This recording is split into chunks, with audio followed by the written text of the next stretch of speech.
Cristian Mauricio Monterrey Bemizar, Universidad de Pamplona, Facultad de Ingenierías y Arquitectura, Mecánica Analítica. ¿Qué tienen en común el Golden Gate, el Arco de Gateway, la Sagrada Familia y esta cadena sostenida de sus dos extremos? Todas ellas tienen en su estructura, o en el caso de la cadena, curvas catenarias. ¿Pero qué es esto de curvas catenarias?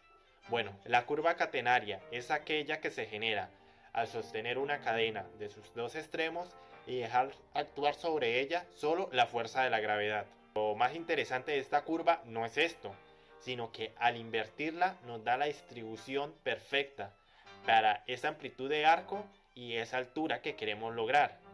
¿A qué me refiero con esto? Cuando tenemos un arco de la siguiente forma, que solamente tiene actuando sobre él su propio peso, arrancando por la parte más alta y yéndonos por los extremos, cada longitud de arco va a empujar hacia afuera y hacia abajo la siguiente sección, siendo de esta manera, generando así la siguiente distribución de fuerzas. Bien, la catenaria es prácticamente el dibujo de esta distribución de fuerzas para esta altura y para este ancho, siendo así una de las figuras más acordes para ahorrar material, porque si nos damos cuenta, acá está sobrando todo este material, pero lo que estamos viendo era lo que es un arco romano, que para muchos era conocido, donde se estaba desperdiciando, por así decirlo, toda esta cantidad de material internamente, porque en verdad no se necesitaba para que el arco fuera autoportante, es decir, que se soportara a sí mismo. Pues entonces así, la catenaria es esta distribución de fuerza, es decir, vamos a tener la figura óptima para generar ese arco. Matemáticamente la podemos escribir así: h coseno hiperbólico de x sobre h, o en que en algunas referencias se escriben como a es la escala que estamos trabajando. Siendo así que en comparación con otras curvas, comparándola con una parábola, una ecuación cúbica, que son unas figuras más conocidas y más utilizadas en el mundo de la ingeniería y la arquitectura, y con un arco romano, que es prácticamente un semicírculo, se vería así. Galileo, que fue uno de los primeros que la describía como una especie de parábola. Posteriormente fueron los señores Bernoulli y Lewis las que la describieron de la forma como acabé de decir, coseno hiperbólico, aunque también la podemos escribir en su forma exponencial. Vale, como dije, la catenaria nos da la mejor distribución para ese arco. Así que así creo que ya tenemos la respuesta al segundo interrogante, el arco de Gateway. Bien, el Golden Gate por su parte sería la expresión más pura de una catenaria. Pues como vemos acá es una catenaria suspendida, distribuida sobre ella una serie de tensores uniformemente. Esta se representaría como una carga uniformemente distribuida, lo que haría que se comportara como el peso propio de la cadena. Por ende, su expresión sería muy familiar a una catenaria, solamente que para su cálculo, porque sí, para esa curva que generan los puentes colgantes se necesita hacer los cálculos, no solamente colocar el cable y ya. Se toma como referente la curva catenaria, aunque se hacen algunos reajustes por propiedades de los materiales y de la propia estructura. Bien, aquí también quiero hacer unas aclaraciones de la importancia que fue la catenaria, porque como vimos, con el arco romano se utilizaba muchísimo material, esto debido a, si regresamos a la gráfica, cuando tenemos un arco se van a generar esos esfuerzos laterales que antes no teníamos, porque si en vez de un arco tuviéramos una cercha extendida totalmente horizontalmente, los únicos esfuerzos que tendríamos serían los verticales. Pero al generar ese arco estamos distribuyendo esa carga que antes era solamente vertical en una vertical y horizontal. De hecho, entre más tendido el arco, más esfuerzos horizontales se van a generar. Vale, en épocas antiguas la forma más fácil de resolver eso era con peso muerto. Vale, pero acá donde entra la Sagrada Familia. Bien, si vemos esta ilustración podemos más o menos imaginarnos. Las cúpulas están hechas de esta manera. Si no me entienden mejor, acá tenemos de hecho la maqueta con la que se creó la Sagrada Familia, donde vemos que en algunos puntos hay pesos representativos. Y esa es otra cosa a la que quiero referirme ahora. Una catenaria solamente no se puede aprovechar en su forma de cadena invertida para generar un arco autoportante. No podemos solucionar todo con arcos autoportantes. Como sabemos, generalmente le vamos a colocar cosas encima. No estamos en la Edad Media o en el Renacimiento, donde se generaban solamente estructuras de 1 o 2 pisos. Acá es donde la catenaria muestra más su potencial. Pues, si en una catenaria colocamos una carga en un punto al azar, nos va a generar la siguiente ilustración, la cual se conoce como un funicular, que es una estructura como esta. Y esto es lo maravilloso. Si volvemos a invertir la curva y sobre esos 3 puntos generamos carga, esa figura nos está generando la mejor forma de distribuir esa carga y además de eso, el menor material para que la estructura soporte esa carga. Pero no solamente podemos distribuir una sola carga, podemos hacer una distribución de cargas como aquí, generando esta figura que sigue aplicando las mismas condiciones. Si la invertimos, va a generar esta figura, la cual es la mejor manera de que me soporte, pero no siempre vamos a tener dos cargas uniformes. Un peso mayor que otro nos generaría esta curva, que sigue siendo la mejor manera para esos tipos de distribución. Podemos trabajar un peso 1, 2 y llevarlo ya a escala. He aquí lo maravilloso, podemos trabajar una escala, formar esta maqueta como parte del diseño estructural de nuestra construcción, no solamente que se quede en una representación gráfica de lo que queremos hacer, sino ya haría parte del diseño estructural. Pero bien, ¿qué pasa si seguimos colocando cargas? Cada eslabón de la cadena se comporta como una pieza rígida. Por lo tanto, aunque estamos viendo una curva, si la vemos más detalladamente, está generando ciertas secciones. Así pues, si distribuimos una carga uniforme en forma de saquitos, como podemos ver aquí, se sigue generando la misma curva que si no tuviéramos esa distribución, porque esa distribución de sacos son representativos como si fueran el propio peso de la cadena, así que ya no genera gráficas funiculares, sino la propia catenaria principal que teníamos. Pero ¿de qué nos sirve esto? En un arco bidimensional como el de un puente, lo podemos aprovechar utilizándolo de la siguiente manera. Si vemos las cargas uniformemente distribuidas, podemos invertir el arco y generar el arco más adecuado para que nos soporte el peso del puente y dónde generar esos apoyos para generar esa curva. Vale, pues en el papel todo funciona, así que vamos a hacer un modelo a escala para que vean lo eficiente de esto. Para nuestro caso vamos a trabajar una luz de 57 centímetros y una altura de arco de 10 centímetros, ya que si generáramos un arco más alto, imaginemos que tenemos una escala 1000. Así pues, si generáramos un arco más alto, llevado a escala, si trabajáramos 20 centímetros ya serían 200 metros, lo cual es siempre difícil de construir. Por eso trabajamos alturas tan llanas, aunque no extremadamente llanas, porque como ya dijimos, entre más llana la estructura, más fuerzas horizontales vamos a tener. Bien, pues así tracemos el arco. Trazar sobre una cartulina o papel bond para luego pegarlo sobre el listón de madera que vamos a trabajar. El puente lo vamos a hacer en la base, la vamos a hacer la más sencilla posible, entonces vamos a trabajar lo que son triplex, con una estructura más o menos tal que así, como lo estoy mostrando. La estructura básica de un puente, no vamos a meter nada raro, la más liviana posible y lo más sencillo posible.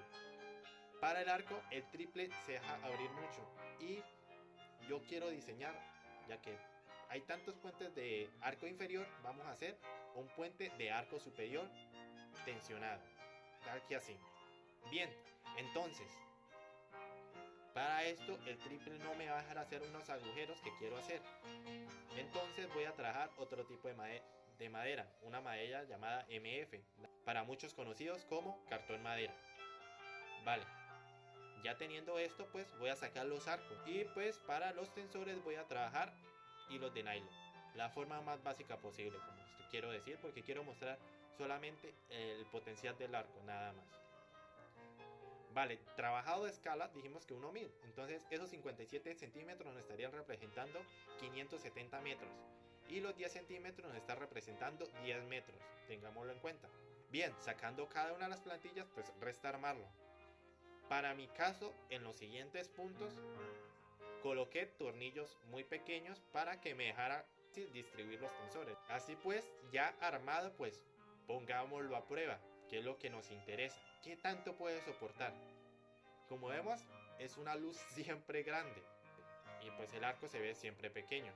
De lado a lado coloqué unas almas para que el movimiento del arco no lo afectara, porque el principal enemigo de este tipo de arcos es, como solo estamos teniendo en cuenta esfuerzos por la gravedad, es decir, verticales, un esfuerzo longitudinal lo podría quebrar fácilmente. Esto en puentes ya a gran escala podría verse representado por fuerzas laterales como la del aire. Pues pongámoslo a prueba ahora sí. Como ven, estoy colocando una serie de ladrillos que pesan alrededor de 6 kilos. En este caso coloqué solamente 4, lo que nos harían un peso aproximado de 24 kilos. Pero yo quiero llevarlo más allá. Me parece muy poquito un peso tan representativo. Y pues ya que no tengo más masa, me utilicé a mí mismo para ponerlo a prueba. Colocando sobre el puente un pie, como vemos, resistió. Los tensores sí se apretaron siempre bastante, pero me soportó. Pues bien, ya estamos viendo todo el potencial. Yo estaba hablando de una escala 1000. Para muchos tal vez suena exagerado, 570 metros de luz y 100 metros de altura. Pero les quiero mostrar este puente. Este es el puente Yopo en Singapur, el cual es a escala el puente que acabamos de ver. Es decir, ese puente de verdaderamente existe, ese puente con las dimensiones que di, de 100 metros de altura y 570 metros de luz. Es un puente en arco que está soportando 4 huellas, además que sobre los arcos hay una serie de pasarelas para subir y observar la ciudad. Bien, así que si me llegan a preguntar un día de que si puedo generar un arco que soporte gran peso distribuido uniformemente o de forma puntual, los funiculares que vimos ahorita, les voy a decir que sí, puedo arrancar del diseño de una cadena colgando. Obviamente más adelante voy a tener en cuenta ya lo que son propiedades de los materiales, las cargas vivas que están pasando, pero puedo arrancar el diseño estructural de ese concepto, una cadena colgando. Es decir, puedo generar con pesos representativos cualquier estructura. De hecho, lo estábamos viendo al comienzo con la Sagrada Familia del arquitecto Antonio Gaudí. De hecho, él era un enamorado de estas curvas funiculares o catenarias. Bien, pero no podemos resolver el mundo con arcos simples. Vamos a querer hacer cubiertas o cosas por el estilo. Y no vamos a querer siempre una cúpula, porque pues es cosas ya más del pasado. Pero quiero que observen esta figura. Esto es una cubierta que ustedes pueden pensar todo el cálculo que tienen que llevar detrás, porque sinceramente es una cubierta que solamente tienen 4 apoyos muy simples y es extremadamente, viéndola por dentro, alta y muy fina. Y retomando el concepto de la catenaria, que era una cadena suspendida desde sus extremos, observemos otra vez esta figura. Ahora comparémosla con lo siguiente: un pañuelo colgando de 6 de sus extremos. Y pues sí, es exactamente la misma figura. Así fue como se comenzó su diseño. Es un pañuelo tomado de sus extremos y dejado sometido solamente por acción de la gravedad. Lo mismo que sucedía con la catenaria. Pero Miles Elias no solo se quedó ahí en este puente que están viendo, que tiene una luz de 30 metros y 20 metros de altura. Este puente se diseñó bajo ese mismo concepto, pero si lo vemos más detalladamente, es hueco. Y de hecho él aprovechó esa propiedad que tiene la catenaria y el catenoide de revolución, que nos da específicamente por dónde van a pasar las fuerzas.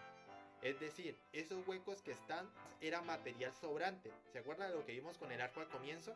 de que en el arco sobraban ciertas partes. Pues bien, en esta figura pasaba lo mismo. Si usted genera lo del pañuelo que vimos en el comienzo, que vimos anteriormente, invertido, pues van a quedar algunos espacios, unos pedazos de material que verdaderamente no se necesitan, porque por ahí no van a transitar fuerzas. Pero él lo llevó a este extremo y ¿saben lo que además logró con eso? Quitando tanto peso y generándola de una sola lámina de metal, pudo crear esta estructura con solo un espesor de 20 milímetros. Si lo comparamos con un cascarón de un huevo, este va a ser mucho más fino. Estamos generando con materiales muy finos estructuras que pueden soportar grandes cargas, y estamos partiendo de unos conceptos muy básicos para su diseño estructural. Vale, haciendo un breve resumen, vamos a terminar el video. Primero, establecimos que una cadena colgando de dos extremos es una catenaria, que si distribuimos sobre ella una carga uniforme, se va a comportar como si estuviera sobre su propio peso y va a generar la misma curva que si estuviera solamente la cadena colgando. Si distribuimos ya cargas puntuales en determinados sitios, vamos a generar un funicular. Partiendo de eso, podemos diseñar arcos de puentes, ya sean superiores o inferiores, que soporten la estructura del puente, volviendo esta como una carga uniformemente distribuida sobre el arco del puente. Aunque igualmente podemos generar arcos funiculares para una distribución más puntual de las cargas en un puente o en cualquier otra estructura. Segundo, podemos generar también cúpulas con este mismo concepto. Además de eso, que este tipo de estructuras no solamente se van a quedar en arcos, también podemos llevarla a cubiertas o catenoides, que son las estructuras que vimos, que podemos generar estas a través de los ejemplos que di, de pañuelos colgando o incluso una cesta de naranjas. De hecho, el puente que vimos está diseñado así, el puente que les hablé que solamente tiene 20 milímetros de espesor. Así que pues, ya saben, pueden comenzar un diseño estructural a partir de esos conceptos que dejamos en claro en toda esta presentación.